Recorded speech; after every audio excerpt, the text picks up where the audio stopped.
साथियों, online platform पे आप सभी का स्वागत है। आज अपने पढ़ेंगे बिजोलिया किसान आंदोलन। एक ऐसा किसान आंदोलन जो हर गीतकार ने, हर पत्रकार ने, हर किसान ने, हर मजदूर ने इसमें हिस्सा लिया और अपने गीतों के माध्यम से भी ये जगाई। मान मान में वाड़ी राणा प्रजा पुकारे रे, रूप जार गो पतो ने लागू, सुन राणा फतेह माल रे, सुन राणा फतेह माल रे। तो ऐसे गीतकार भी इसके अंदर भाग लिया था। देखेंगे अपने बिजोलिया किसान आंदोलन। वर्तमान में बिजोलिया किसान जो आंदोलन का स्थान है वो भीलवाड़ा जिले के अंदर था और उस समय बिजोलिया ठिकाना जो था वो मेवाड़ रियासत का हिस्सा था। महाराणा सांगा ने अशोक परमार को बिजोलिया ठिकाना दिया था, यानी बिजोलिया जो ठिकाना था वो दिया था। बिजोलिया प्रथम श्रेणी का ठिकाना था। अशोक परमार को महाराणा सांगा ने दिया और ये प्रथम श्रेणी का ठिकाना था। 1894 ईस्वी में राव गोविंददास जी की मृत्यु के बाद असंतोष बढ़ा था। तो महाराणा सांगा ने जब 1527 ईस्वी के लगभग ये ठिकाना दिया, तब से लेकर के 1894 ईस्वी में राव गोविंददास जी थे, तब तक इनमें बहुत बढ़िया तरीके से जनता के साथ न्याय हो रहा था। कोई किसी प्रकार की कोई दिक्कत नहीं थी, सब जनता खुश थी। उनके बाद क्या होता है, अचानक ये दौर आता है कि नए ठिकानेदार बनते हैं राव करशन सिंह।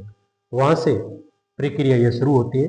राव जो करशन सिंह थे, इनका जनता के प्रति इतना कोई लगाव था नहीं। इनका था अपने मौज मस्ती से रहे, जनता कैसे भी करे, अपने को जबरदस्त वाला इनकम होना चाहिए। बिजोलिया किसान आंदोलन 1897 से लेकर के 1941 यानी 44 वर्ष तक बहुत लंबा चलने वाला ये आंदोलन था और 3 चरणों में ये चला था।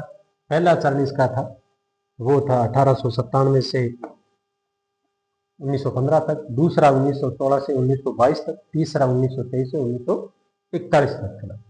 राष्ट्रीय स्तर का किसान आंदोलन, यदि राष्ट्रीय स्तर की कोई बात आए तो ये पहला किसान आंदोलन था। ये बहुत इंपॉर्टेंट क्वेश्चन है।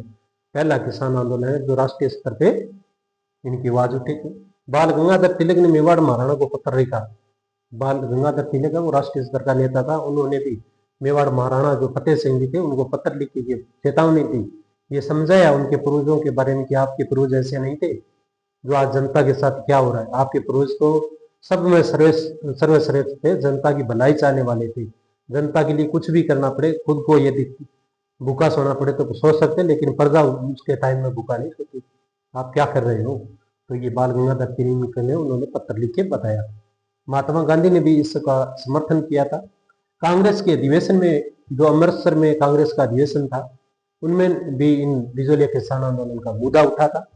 प्रसिद्ध उपन्यासकार प्रेमचंद जी थे, जिसको उपन्यास सम्राट के नाम से भी जाना जाता है। उनका एक उपन्यास है रंगभूमि, और उस रंगभूमि में भी इस बिजोलिया किसान आंदोलन के बारे में जिक्र हुआ है। इसका मतलब बहुत इंपॉर्टेंट चीज है और हर प्रतियोगिता में इसके बारे में प्रश्न भी आते हैं। तो अगला देखते हैं अपने। देखो साथियों, 84 प्रकार के लाभ बात, इसके अंदर 84 प्रकार के लाभ बात है। चौरी कर के रूप में 5 रुपए, लड़की की जब शादी होगी तो 5 रुपए देने पड़ेंगे, ये लगा दिया चौरी कर। तलवार बंदाई कर, तलवार बंदाई जो नया जो राजा बनेगा उसके समय जो उस टाइम में जो प्रोग्राम में खर्चा होगा वो जनता के ऊपर डाल दिया तलवार बंदाई के रूप में।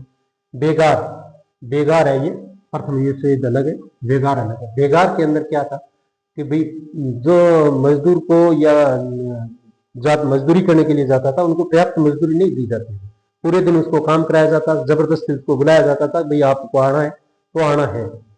अब उसमें क्या था कि कुछ उनको पूरे दिन काम करो, उनके थोड़ी बहुत कोई जची जागीरदार को तो उनको 2-5 रुपए थोड़ा बहुत कोई खर्चा पानी दे दिया, नहीं जची तो कोई दिक्कत नहीं, ये तो काम है, ये तो भलाई का काम है, करना पड़ेगा। तो बेगार मतलब बगैर कोई रुपये टके के सीधी बेगारी भुगतनी पड़ती, लोगों को काम के लिए बुलाया जाता। प्रथम विश्व युद्ध के समय चंदा मांगा 10 रुपए प्रत्येक घर के, या एक हड़ी होता है यानी जो खेत जोतता है उनके ऊपर 10 रुपए डाल दिया, एक हड़ के ऊपर 10 रुपए, यानी प्रथम विश्व युद्ध की सहायता के लिए दे दिया। पीवल भूमि, पीवल भूमि क्या, ये समझने वाली बात है। पीवल भूमि वो है सिंचाई भूमि, और उसके अंदर पीवल भूमि का नाम आया है हर जगह। तो आपको याद रखना है पीवल भूमि यानी सिंचाई, सिंचित जो भूमि थी उसके ऊपर बहुत ज्यादा कर बढ़ा दिया। लाटा और कुंता, लाटा और कुंता क्या थे? लाटा वो होता था जैसे मान लो अपने कोई खेत के अंदर जो कटाई करने के बाद फसल को इकट्ठा कर लेते हैं, लाटा ले लेते हैं, और उनके बाद जो जागीरदार से कोई न कोई सदस्य आता था जागीरदार का, और वो कह देता था जागीरदार को या ठिकानेदार को, वो कह देता भाई ये तो 50 क्विंटल है या 100 क्विंटल है, चाहे वो 40 क्विंटल ही क्यों न हो, उनका लगान वो 50 जो कूट के चला गया, कुंता जैसे मतलब कूट गया भी इतना है, तो उसके हिसाब से उसको लगान देना पड़ेगा। लगान ठिकानेदार का 20% है या 30% है, तो वो उसके हिसाब से ही देने पड़ेंगे। तो कुंता हो गया, यानी फसल कितनी हुई, निकलने के बाद कितना हो वो नहीं, सीधे के खड़े के लाटे का इन्होंने तय कर दिया भी इतने होंगे। कृषकों में अधिकांश धाकड़ जाति के लोग थे। कई बार प्रश्न पूछा गया किस जाति के लोग थे? धाकड़ जाति। समाचार पत्र थे जिन्होंने महत्वपूर्ण भूमिका इसमें निभाई थी। जो गणेश शंकर विद्यार्थी के समाचार थे प्रताप, इस प्रताप पत्र था गणेश शंकर विद्यार्थी ये जारी करता था। इसमें जबरदस्त तरीके की इनकी खूब खबरें छपती। पूना से प्रकाशित तिलक का भी था, तिलक ने पत्र भी लिखा था, और ये इनका जो समाचार पत्र था इसमें मराठा में इनके समाचार छपे थे। प्रयाग से भी पत्र अभ्युदय था, उसमें कोलकाता से भारत मित्र और पंथी का पत्र राजस्थान केसरी, और राजस्थान केसरी का धीरे धीरे परिवर्तन हुआ, उनमें भी ये समाचार छपे थे। तो आप इसमें राजस्थान केसरी मैंने नाम दिया, इनके बाद ये नवीन राजस्थान आएगा, फिर तरुण राजस्थान आएगा, इन सब में इनका समाचार छपा था। यानी इसकी जगह नवीन राजस्थान आ जाए तो भी आप चिंता नहीं करें, क्यों नवीन राजस्थान, राजस्थान केसरी का प्रतिरूप है। इसके ऊपर अंग्रेज सरकार ने जब प्रतिबंध लगाया तो दूसरा जारी हो गया वो नवीन राजस्थान। और इनका नेतृत्व करता था वो साधु सीताराम दास जी, फतेह करण चारण ब्रह्मदेव, विजय सिंह पथिक, और मणिकलाल वर्मा, रामनारायण चौधरी, जमनालाल बजाज, हरिभाऊ उपाध्याय आदि विद्वान जनों ने इन्होंने इस किसान आंदोलन का नेतृत्व किया था। जांच आयोग भी बैठे थे, वो तो आगे पूर्ण विवरण तो अगले टॉपिक में अपने पढ़ेंगे। लेकिन जांच आयोग कौन कौन से? एक तो राजस्व अधिकारी था हमीद हुसैन, सबसे पहले इसको भेजा भी जाके प्रजा का दुख दर्द जानिए आप क्या है। जाके इन्होंने कहा भी बिल्कुल जायज है, प्रजा बड़ी दुखी है। बिंदुलाल भट्टाचार्य आयोग, इन्होंने भी प्रजा के पक्ष में सकारात्मक दिए थे जो अपना निर्णय था वो। और त्रिसदस्यीय जांच आयोग बैठा था ठाकुर राज सिंह, रमाकांत मालवीय और तखत सिंह मेहता के द्वारा, वो भी।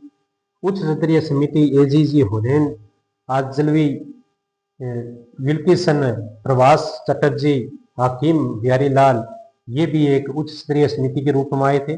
और मेवाड़ के राजस्व मंत्री मोहन सिंह मेहता 1941 में इसके माध्यम से इसका निस्तारण होकर के जनता को अपनी जन्मभूमि वापस दी गई, उनके बारे में भी अपने पढ़े। अब कुछ गीतकारों ने भी इनका अंदर जबरदस्त तरीके से मेवाड़ के महाराणा को जगाने का प्रयास किया था, प्रजा को भी जगाने का प्रयास किया था। तो भंवरलाल सौरनकार था एक गीतकार, इन्होंने अपनी अलग जगाई एक गीत अपने भी इसके अंदर 2 पंक्तियां इनमें दी है। मान मान मेवाड़ी राणा प्रजा पुकारे रे, रूप जार गो पतो न लागू, सुन राणा फतेह मान रे। यानी मेवाड़ के जो महाराणा उस वक्त थे फतेह सिंह जी थे, उनको संबोधित करते हुए ये कहा कि प्रजा पुकार रही है, रूप है आज जवानी और बुढ़ापे का कुछ पता नहीं चलता है, क्यों प्रजा को दुखी कर रहे हो, प्रजा की तरफ आप देखो, प्रजा पुकार रही है आपको। माणिक्यलाल वर्मा ने भी पंछीड़ा गीत गाया था, तो इसमें भी इनका विवरण है। तो ये था अपना एक परिचय देने की बात है, ये तो परिचयात्मक विवरण है बिजलिया किसान आंदोलन का। अगली जो कक्षा है उसके अंदर अपने पूरा विवरण पढ़ेंगे, कब क्या हुआ था और कौन सी घटना कब हुई, एक कहानी टाइप पढ़ेंगे तो आपको निश्चित रूप से याद हो जाएगा। एक महत्वपूर्ण टॉपिक है, आप जुड़े रहिए, चैनल को लाइक शेयर सब्सक्राइब अवश्य कीजिए, और फिर मिलेंगे अपनी न्यू वीडियो के साथ। तब तक के लिए धन्यवाद।